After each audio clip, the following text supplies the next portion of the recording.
The lock had 100 million possible combinations. 10 separate alarm systems guarded the door. One of the tools that beat it was a can of ordinary hairspray, bought for a few coins. This was the Antwerp Diamond Center, 2 floors underground, behind a 3-ton steel door. Heat sensors. A seismic detector tuned to the vibration of a drill, Doppler radar. A magnetic field that would scream if the door so much as breathed. The men who built it called it impossible.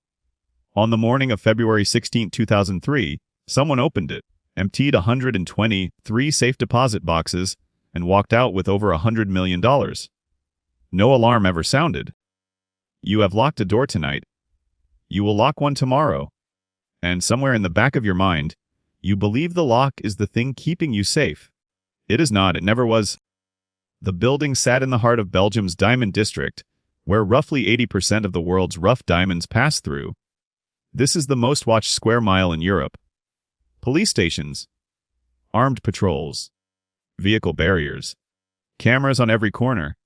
The whole district was built around a single shared belief that here, of all places, valuables were untouchable. And beneath one particular building, a vault the industry treated as a fact of nature, the way you treat gravity. You did not question whether the Antwerp vault could be robbed. You assumed it could not. That assumption was the first lock the thieves picked. His name was Leonardo Notarbartolo. Born in Turin, a jewel thief since he was a boy, part of a loose brotherhood of Italian professionals the police called the School of Turin. He was not violent. He did not carry a gun. He was charming, patient, and completely ordinary to look at, which was the entire point. He belonged to a world of thieves who treated a great vault not as a payday but as a problem, an insult, a thing that existed to be solved. In the year 2000, he did something no smash and grab thief would ever think to do. He rented an office, inside the building, as a tenant. Think about what that bought him. A key card, a safe deposit box of his own, down in the vault, which meant he had a legitimate reason to walk past that 3-ton door again and again. Guards who came to recognize his face and nod at him. 2 years of it. He was not casing the building from a parked car across the street. He was inside it every week, learning its rhythms the way you learn the sounds of your own house at night. He paid his rent. He kept his cover as an Italian diamond merchant clean and unremarkable. He became part of the furniture. And he was filming. Investigators believe he used a small camera hidden in a pen to photograph the vault, the lock, the ceiling, the sensors. He learned exactly where each system sat, and exactly what would set it off. Somewhere, the crew is said to have built a replica of the vault to practice in. They rehearsed a robbery in a room that did not officially exist, over and over, until they could move through it, in total darkness, counting their own steps, knowing by feel where the ceiling panel was, and how many paces separated one wall from the next. Here is the thing about a fortress. Every wall you add is another wall that can be studied. Notarbartolo could not do this alone, and he knew it. So he assembled a crew, and to this day the world knows most of them only by the nicknames he gave them years later, in a prison interview, refusing to say which name belonged to which man. There was the monster tall, strong and expert with locks and machines, part electrician, part mechanic, part driver. The genius, a specialist in alarm systems, who understood how the electronic eyes worked and therefore how to blind them. There was Speedy, an old friend of Notarbartolo's, anxious, jumpy, the kind of man you keep close because you do not trust him far. Remember Speedy. He matters more than anyone in this story, and not for anything he did inside the vault. And there was the King of Keys, an older man, one of the finest key forgers alive. His real name has never been confirmed. He was never caught. He walked out of history and simply vanished, which is its own kind of masterpiece. Now look at what they were up against, because the genius of this heist is in the details. 10 layers. The combination lock with its 100 million possibilities. A separate key, long and strangely shaped, needed at the same time. Infrared heat sensors that would catch the warmth of a human body in the sealed room. A motion detector. Doppler radar sweeping the vault interior. A light sensor that would trip the moment the darkness was broken. A magnetic field running across the door itself. 2 plates that had to stay perfectly aligned or the alarm fired. Seismic detectors in the walls waiting for the vibration of drilling. A private security force. and cameras everywhere. Any one of these should have been enough. That was the assumption. And every single one of them had a weakness, because they had been designed by people who assumed no one would ever get close enough to find it. A sensor is only as smart as the moment someone stops treating it as magic and starts treating it as a device with limits. Start with the heat and motion sensors. The genius had studied them, and the solution was almost insulting in its simplicity. On his final visit, during an ordinary trip to his own safe deposit box, Notarbartolo lifted a can of ordinary hairspray and, in one practice motion, misted the sensors. The film settled over them, thin and invisible, and dulled their ability to read the heat and movement of the men who would come that night. Hairspray. The kind you can buy in any shop, for a few coins, against a system meant to guard $100 million. The magnetic field on the door was cleverer, and so was the answer. Earlier in the week, while the alarm was inactive, the crew partly loosened the screws holding the two magnetic plates and taped them so they would not separate. During the heist, they slid a custom-made aluminum plate into place to hold the magnetic connection intact. The door would open. The field would stay whole. The system would sit there, satisfied, reporting a vault that was still sealed while men climbed inside it. The Doppler radar, sweeping the room for movement, was smothered behind a shield of polystyrene foam, a slab of packing material dampening a signal that had cost a fortune to install. The light sensor was covered with a piece of dark tape, so it read one long unbroken night. The seismic detectors, tuned for the scream of a drill, stayed silent for a beautiful reason. The crew never drilled. They came in through the door itself, the one part of the vault everyone trusted most. And the combination.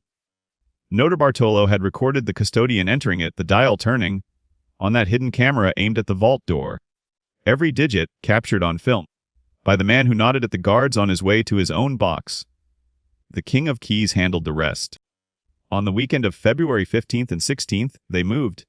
It was Valentine's weekend. The district was quiet. Most of Europe was thinking about dinner reservations, not diamonds. The team entered through a spot the cameras did not cover, worked in the dark, and one by one the 10 layers fell exactly as rehearsed. The great door swung open. They prayed back the metal gate behind it. And then they were inside, standing in a room full of other people's fortunes, with the sensors above them blinded and the alarms all reporting that nothing at all was wrong. They worked through the boxes, 123 of 160 torn open one after another. Diamonds loose and cut, gold, cash, jewelry, bearer bonds. Estimates of the haul start at $100 million and climb, in some tellings, toward $500 million. When they were done, they closed the great door behind them and left it looking untouched, as ordinary as it had looked on every one of the mornings Notarbartolo had strolled past it. For a few hours, the Antwerp Diamond Center held a vault that had been gutted and did not know it. The perfect crime existed. It was real. It lasted about a day. Go back to the beginning. 100 million combinations, 10 systems watching the dark, beaten in part by a can of hairspray. And not one of those systems ever made a sound. The vault did not fail. Everything the industry built worked exactly as designed.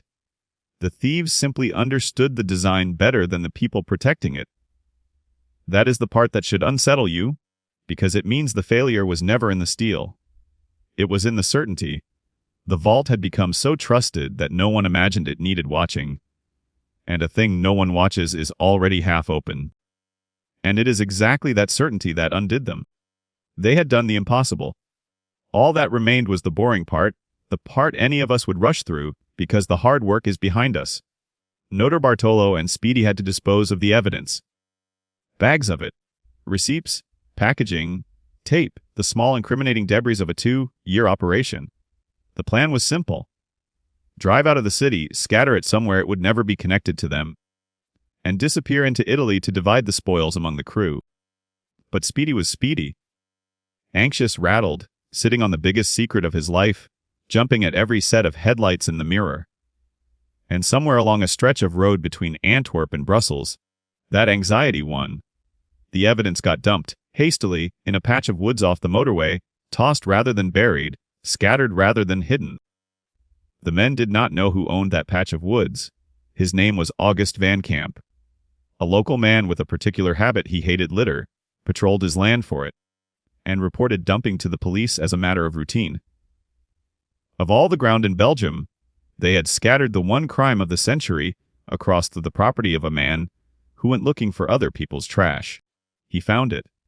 Torn paperwork, a receipt, loose gemstones glinting in the dirt, enough that when he mentioned them the police came fast, and a half-eaten sandwich. That sandwich carried DNA. The DNA matched Leonardo Notarbartolo, the charming Italian diamond dealer who had rented an office in the building for 2 years, whose face every guard knew, whose own safe deposit box sat curiously untouched amid the wreckage. The investigators, Agim de Brucker and Patrick Pays of Antwerp's Diamond Squad, pulled the thread, and the flawless heist unraveled in days. Notarbartolo was arrested when he returned to the city, walking back toward the very building he had emptied. Speedy, the monster, the genius, all eventually named and convicted. Only the King of Keys stayed a ghost. Notarbartolo got 10 years. The others got 5 apiece. Most of the diamonds were never found. Somewhere they may still be moving through the world, cut and reset and worn by people who have no idea what they are wearing. So here's what the vault has to teach you, and it has nothing to do with diamonds. You trust locks? You trust the strong door, the good alarm, the system with 10 layers. And there is nothing wrong with that, except for what it quietly does to your attention. The stronger the wall, the more certain you become, and the more certain you become, the less you watch. Notarbartolo did not beat the vault by being stronger than it. He beat it by refusing to be impressed by it, by walking past it week after week, until it stopped being a fortress and became a machine with seams. And then, at the very end, the men who had out, thought the most secure vault on earth, were caught by a sandwich in the woods, because the moment they believed the hard part was over, they stopped paying attention too. The same certainty that guarded the vault destroyed the thieves. It cuts both ways. It always has. You locked a door tonight. Good. Lock it. But do not mistake the lock for safety, and do not let the strength of the wall talk you out of watching the seams. The most dangerous moment is never when you feel exposed. It is the moment right after you have decided you are safe.